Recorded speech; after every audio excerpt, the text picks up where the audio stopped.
month, NASM is giving you free courses. That's right, free courses each month just for being part of the NASM family. Learn about everything ranging from nutrition to strength, weight loss to stress relief, and everything in between. Click the link in the bio for information and to claim your free course before they're gone.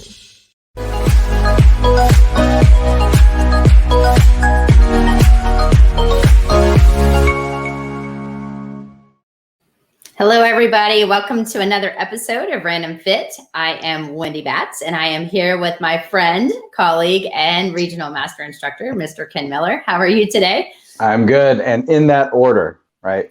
So, Yes. friend, call, yeah, I'll take it.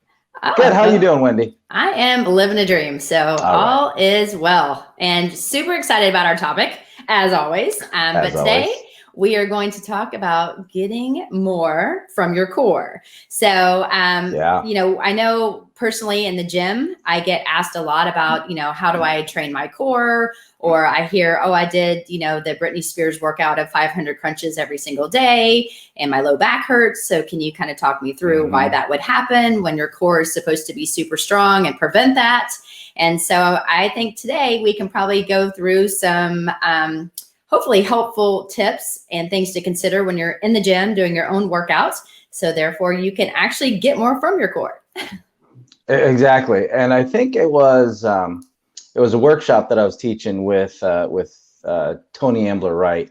And one of the questions that he asked the group is, all right, who can show me a core exercise, right? And inevitably somebody would do a plank, and then somebody would do a sit-up, and then somebody would do like a bicycle crunch.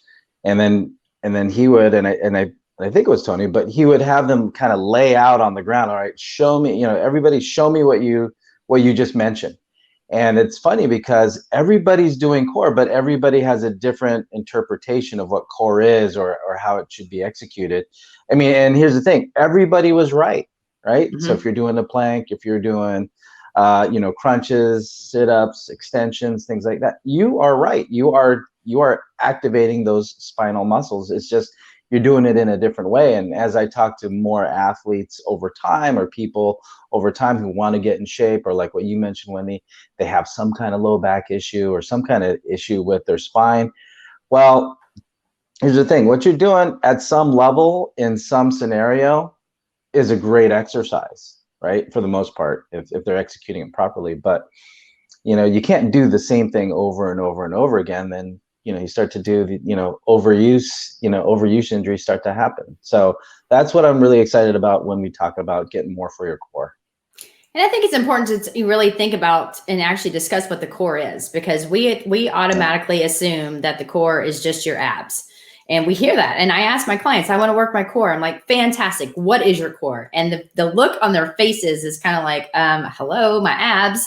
And I'm like, well, actually, you know, if we were to remove your arms and legs, everything else that's remaining is technically your core. And so basically all the muscles that protect your spine and actually move your spine, that is part of your core. And so I think it's important to really highlight that first and foremost, because when people keep saying, I'm working my core, well, you're working your abs. However, if you really take 2 steps back and think about, how do I get those little muscles that protect the spine to fire first before I start moving it like constantly with either a ton of weight or a ton of movement or even explosive movements that could injure me long term? You know, there is a progression that you want to actually think about and make sure that you're actually ready for some of those more dynamic type movements. You know, so therefore you don't have pain. You know, that you're actually training it the right way. Right. Yeah.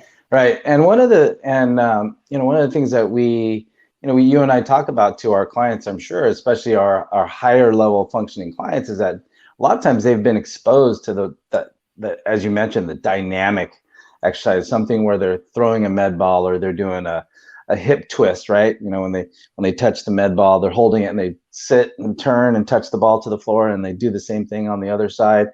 You see that all the time, but meanwhile, their spine's all, you know, wonky, and they're arching their back and they're all over the place, and they're feeling in the abs during that workout. But then later that night, they got a little bit of tightness. So all those muscles that you're talking about, especially those that run up and down closer to the spine, because we're talking about different muscle fiber types, right? Different insertions and how long or how far they run up and down the spine. That's going to affect how they function. And, it's gaining control of that first. And that's one of the things that I tell my clients is that, it's not that we're taking away sit-ups from you.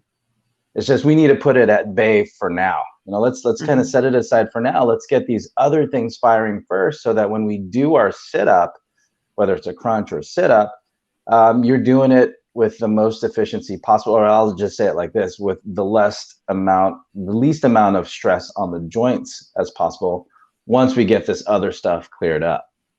Well, and I've always said this, and I know this is a big NASM thing, so it's not like something I came up with, but you're really, truly only as strong as you are stable.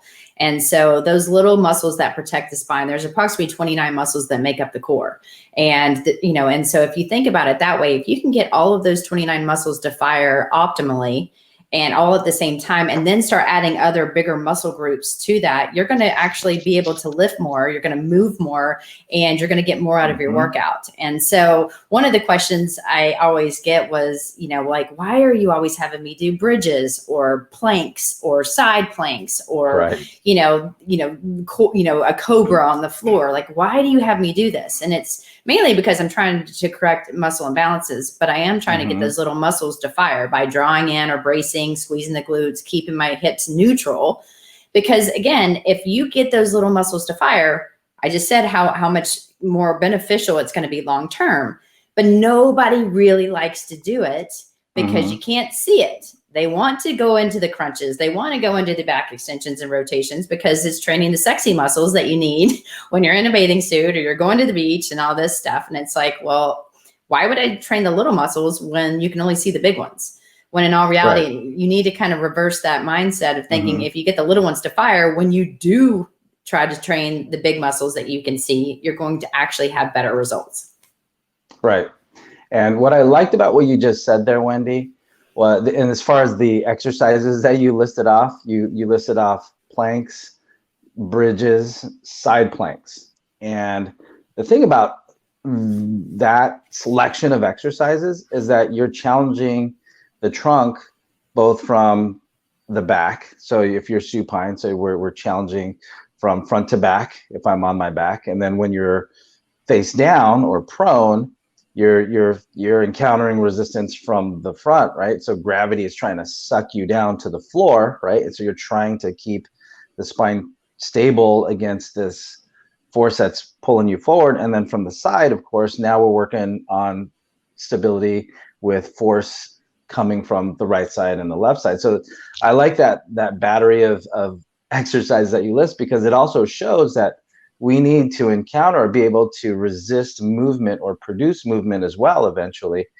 in all directions. So front to back to front, and side to side. And that comes with how we challenge the body. So we are looking at not just moving slow, controlling the spine, but also giving it an opportunity to have different forces from different directions in order to keep it nice and safe. Yes. And if you're just joining us, my name is Wendy Batts and I'm here with Ken Miller. And we're talking today about getting more out of your core. And Ken, I absolutely agree. And one thing too, and I think this is a common misconception, is that when you first have someone do a plank, I know as a trainer, and especially being kind of under the NASM umbrella, we do things for repetitions and we do things at a very slow pace. And what we're trying to do is really execute more of the eccentric component, or when you're kind of decelerating, if you will, because that's where most injuries occur, when you're turning and going down into a movement. And so we want to make sure that we're trying to, optimize activation there. So with that being said, though, people will say, oh, I can do a plank and I can hold it for 60 seconds. And I'm like, okay, Right. You've been sitting on a couch and now you can hold a plank for 60 seconds and you didn't really work your way up to that. And then I just have them show me. And we do this all the time in the workshop. And it's like, you know what? If you get someone in the 5 kinetic chain checkpoints, and if you're just now, joining us and you're not sure what those are, your feet are pointed straight ahead. They're about shoulder to hip width apart. Your abs are in, you're squeezing your glutes. So good neutral position of the spine, shoulders back, and your head's back. And then I put you face down. So you're in that exact same position standing. And then I put you in that position while you're face down onto your forearms. And I have you really draw in and squeeze your glutes. So I can tell looking down at you, because it looks like you're eating your shorts or giving yourself your own self wedgie. If you can hold that 3 to 5 seconds and then come all the way to the ground and relax, and then repeat, and then relax, and then repeat, it is a lot harder to do because you're having to contract, relax at a very slow, controlled pace versus going ahead and propping up onto your arms, not really focusing on drawing in or squeezing your glutes, and seeing how long you can stand that. I mean, you'll feel it in your abs, but are you really targeting the inner deep muscles that you're trying to target? Right. And the answer may be yes. You absolutely may be doing it perfect. But I know with my clients, we start 3 to 5 seconds and then work our way up to a longer duration of time in order to maximize what we're trying to accomplish each and every rep that they do. Right. And the funny thing, and maybe not that funny, but when you have somebody that says that, like, I can hold a plank for a minute, 2 minutes. I think the longest somebody told me that they can hold a plank was 6 minutes, right? Just the average person coming off the street, that this is what the person says to me. All right, well, show me how, like what you just said, show me how you do that. Show me what that looks like. And then the second I asked them to do what you just asked, Wendy, was, squeeze your glutes or kind of eat your shorts, was, you just have this little flickering of activity, right? You see their glutes trying to squeeze, trying to get that contraction, and then you just see a little fluttering, like a light bulb that's not screwed in all the way. That's the way their glutes look when they're trying to squeeze it, and they're like, that's the hardest thing I've ever done. All right. Well, I get that too, and that's why I think a lot of times the plank is so underutilized, but because people are doing it incorrect. So they're like, oh, that's easy. I want to go into something that's a little harder for me to do. And I'm like, well, really, how easy is it? Let's just try it my way. Try it for reps. And all I want you to do, 3 to 5 seconds, and then you're going to drop down. And so what's happening is you have to use your shoulder stabilizers to bring yourself up and down. You're having to draw in and squeeze your glutes. So again, all of those muscles that protect the spine are firing. Your glutes are firing. So it is a really good workout when you do that. However, a common compensation I see, because of the same thing, it's hard. So they're going to use any muscle that they can to try to get those glutes to look like they're really squeezing. And they bring their heels together. And instead of keeping them shoulder to hip width apart, just like I said, when you're standing up, that shoulder to hip width apart should stay the same way, even when you're face down. Because if your heels come together, you're cheating by using one of your inner thigh muscles called your Adductor Magnus. It's just a big muscle that attaches to your pubic bone, and it's going to want to take over. So you're really not firing your glutes. You're using this one muscle that's super overactive already in most people, and you're really not firing the right things to keep your spine in neutral. And so, really easy as a trainer to notice these things. But if you are new to working out and you're listening to us and you want some ideas, try to do a plank, 3 to 5 seconds, try to keep everything lined up, focus on squeezing your glutes without using your heels, and see what you think. Just give yourself, that's one of the things I'm going to say. Do this and see how you feel. And then you can send me an email and say, piece of cake, or wow. Hello, core. Better yet, post it on social media and go ahead and tag us and go from there. Right. But yeah, I mean, you take that same idea. Again, you mentioned, plank, bridges, and side planks, and you take that same idea to the other component. Even to the side plank, where someone's usually they're gonna dip their hip, or they're gonna flex at the hip so their butt is pointing back and away, or their head's out of position. So all these other things, like what we're talking about, you're bringing up the heels, but you can show weakness in the trunk, or that the core needs a lot more help by watching the shoulder blades. Are the shoulder blades kind of flying all over the place? They're poking up and away from the rib cage, or are you arching your back? Again, these are the small muscles of the spine asking for help. And that's just because the demand that you're putting on, it's just it's just too much. They're not strong enough. And that's where that exercise you bring up, Wendy, just the plank from a 3 to 5 second hold and then lower your body back to the floor. I had one of my golfers say that was one of the hardest things that they've ever had to do for their trunk, right? It's just one of the hardest things, especially when I kept picking on their shoulders and their shoulder blades, right? It's one thing for them to squeeze the glutes, but then now I bring up that second part is as far as looking at how their upper bodies, playing a role in that exercise. They're like, dude, now you want me to, push my ribs up against my shoulder blades? I'm like, well, I mean, when you golf, it's just not your glutes, right? Your shoulder blade has to move on your ribs. So it's all together. So everything has to be strong and coordinated at the same time. And I think it's important too to think about the neck, because remember, I just said arms and legs, if they're not there. So your cervical spine is super important as well. So if you let your head drop down, like you're kind of looking at your feet, or what I usually see is people are putting their hands together like they're praying, and then they look up. And I'm like, there's nothing to see there. Look at the ground, keep your chin retracted, keep your spine in a good position. If you want to look up when the set is complete, and then you can look at whatever you want. However, during this exercise, you have to be very, very specific, like you said, with your positioning and trying to maintain that. But, so when we're talking about this, we kind of term it as more of like the stabilizers, those little muscles that stabilize the spine. And so basically any exercise that has little to no joint motion of the spine are exercises you want to consider doing first, and build your way up to either longer durations or, even doing a bridge. Like, love the bridge, one of my favorites. And the bridge is where you're laying on your back, your knees are bent like they're going to be, like you're going to do a crunch. However, instead of moving your upper body, it's just lifting your hips straight off the ground up towards the ceiling and then bringing them back down. You can load that. You can put a weight on your hip. You can put a bar on your hip. You can do anything that you want as long as you've earned that right to increase the amount of load that you're lifting. And so just starting with your own body weight is hard for people because their knees are flare out, their knees will come in, they're not keeping their spine in a good position. So, start with those exercises first and then progress. And so, this whole progression is where people start. That's why they have low back pain is, okay, let's start easy. So do you want to talk a little bit about the whole movement situation? Well, yeah. And to put, flexing and, crunches and all that stuff before everything else is really putting the cart before the horse. Cause here we are, we're trying to get the spine to move. Like you said, Wendy, earlier, it's not about the muscles that you can see, right? The outer muscle, it's the muscles that are deep that we need to focus on first. Now, once you get that, I mean, again, like I tell clients, we're not trying to take things away from you. We're just going to kind of put it aside. It's like trying to eat dessert first. It's like, no, you can have dessert, just eat it after your veggies in the main dish, You're so not fun. Like, who does that? Well, yeah, you've been talking to my kids. I've been talking to my kid. That's it. So you're listening to me, Ken Miller, and my friend and colleague, Wendy Batts, here on Random Fit, talking about getting more from your core.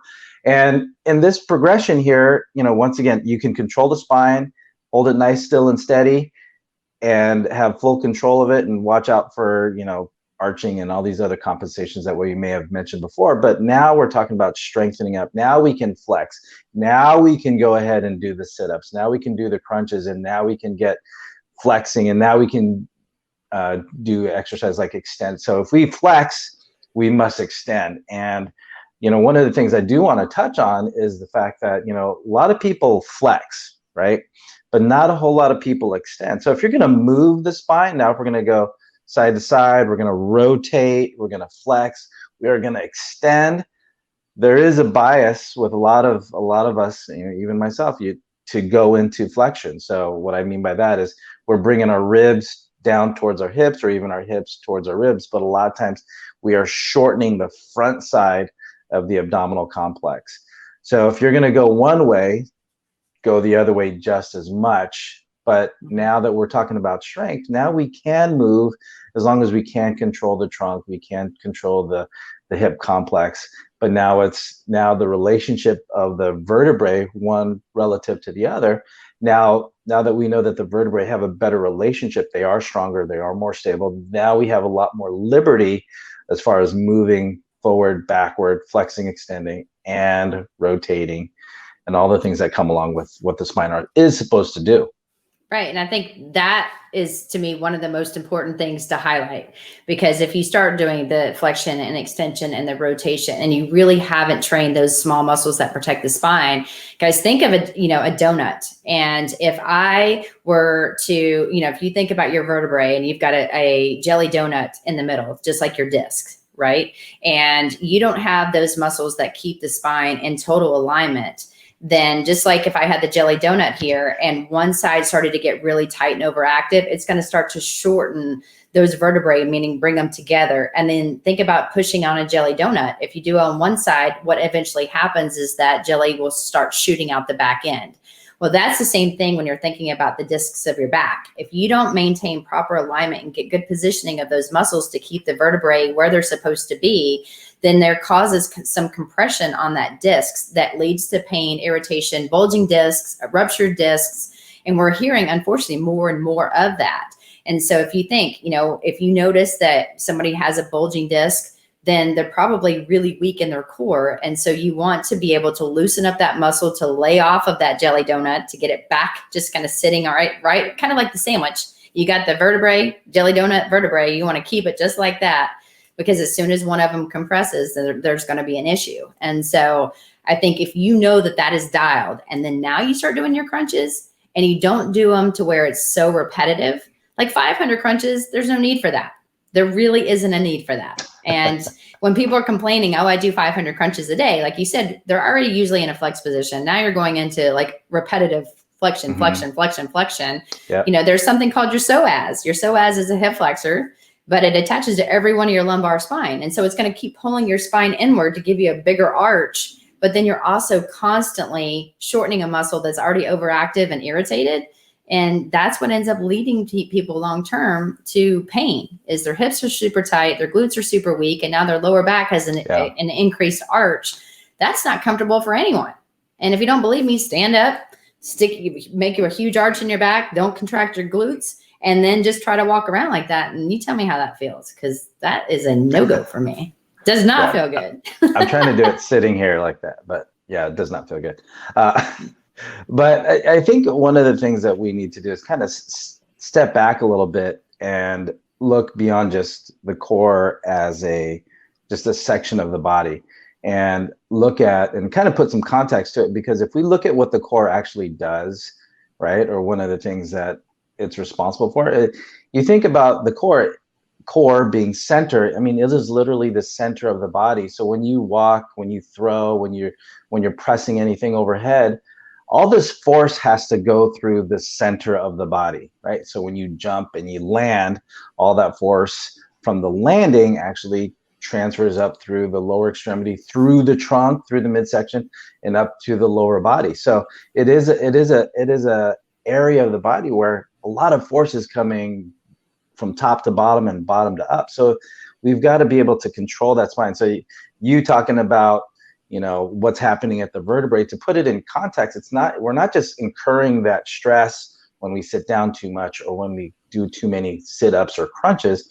It's when you put something on your back, when you put that strap on your back and you got your backpack on, now you're loading the spine. And if you are in that position that you're talking about, Wendy, where your back is arched, your psoas is a little overactive, your glutes are a little weak, or you're a little weak and loosey-goosey around the midsection, well, all that force is now going to be loaded vertically through that spine. And now as we take that right foot forward, that left foot forward, as we walk across the room, now with 10, 15 pounds on our back, that's just more stress that's coming through the spine. So again, just another point or argument towards working on stability first, and then we can work on adding load and flexing and extending, because just overall, I mean, just big picture, how this translates to real life is, how are you able to load the spine safely, and not just from an exercise standpoint, but what does that translate into from the day to day?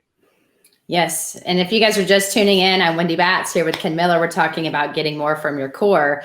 And Ken, I think that's super good point, because unfortunately now, even in the younger grades, there are so many textbooks and so many things that the little guys are having to carry, or little girls too, on their backs and their backpacks, like with their lunches and their water bottles and their books and their computers, even whatever it may be. That's a lot to withstand. So, even we're starting to see more and more injuries occur and more discomfort, and starting at a younger age. And I think it's because they're sitting down more. Technology, obviously, especially last year, was a killer for a lot of people because it decreased activity and they weren't doing some of the things that kept them stronger before.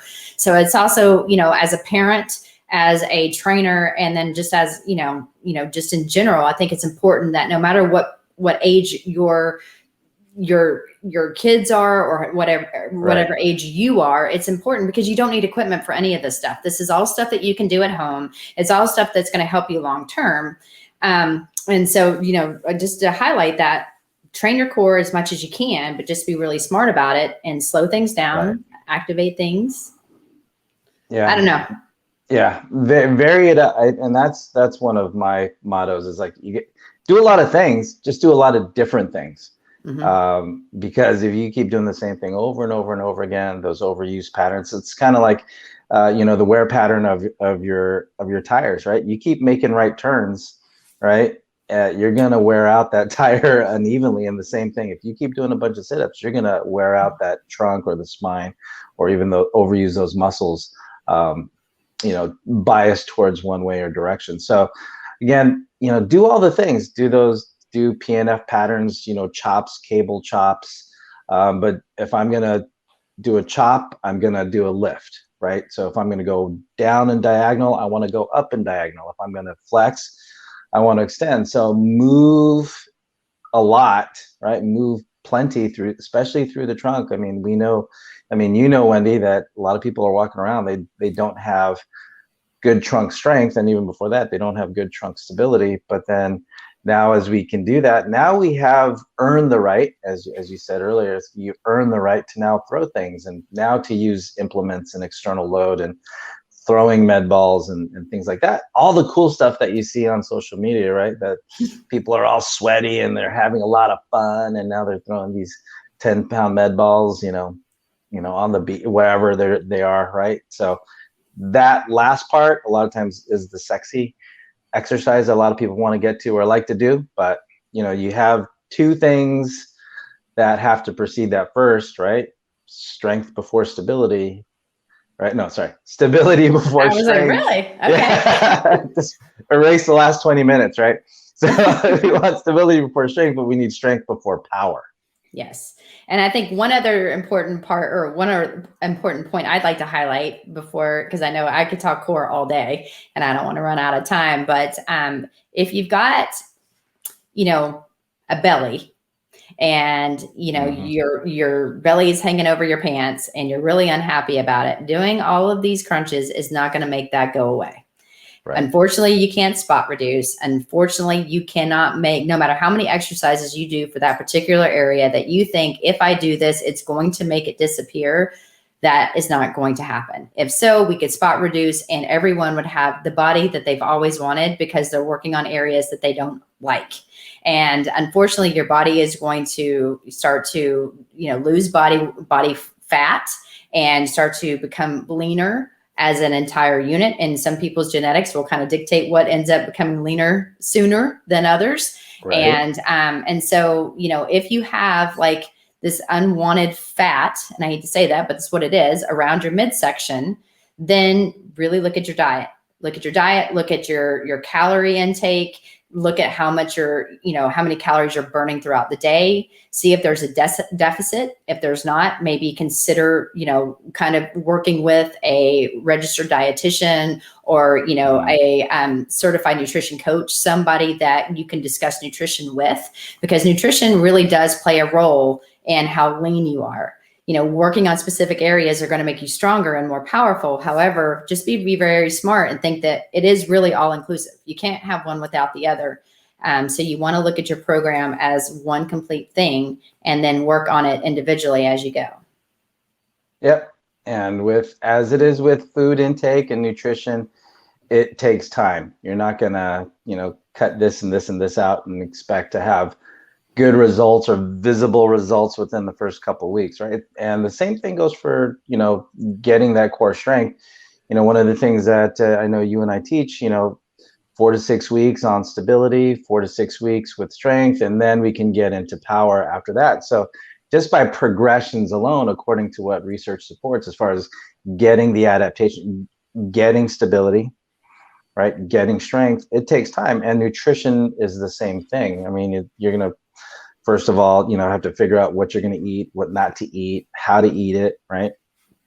And then looking at your timing, and then all the stuff that goes into body composition change. But got to give that time. And I mean, if someone has a vacation to Cancun with, in the next 3 weeks, you know what? Hey, just love yourself for who you are. You're going to look the way you look. All you're going to do is get hungry before your trip. And you're still going to get hangry. Yeah, you're going to get hangry. And then, you might lose an inch within those 3 weeks, but, come on.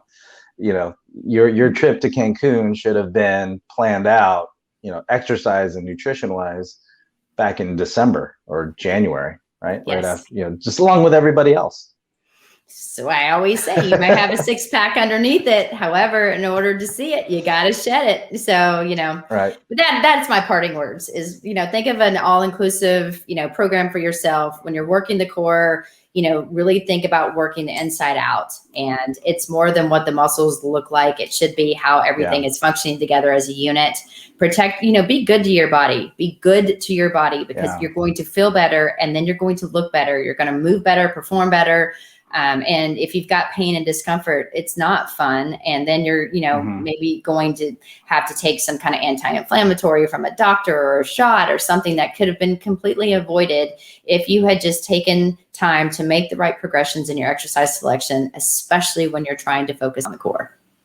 Right. And for those of you that are starting a workout program, connect with a certified personal trainer who's obviously, we are going to endorse those that are certified with the National Academy of Sports Medicine that can take a look at your body, and they can identify deficits on where you lack flexibility, you lack strength, and especially with this topic, looking at, okay, where do you need to start as far as your stability goes, where your flexibility needs to be first before we start challenging the spine, especially where you want to take it for your, for your goals and your objectives. So, great stuff, Wendy. Awesome. Super fun. I love it. Super fun. I love talking about the core, but or just exercise in general. But core is a big topic these days. So thank you all for listening to Random Fit and getting more for your core. It's me, Ken Miller, with Wendy Batts.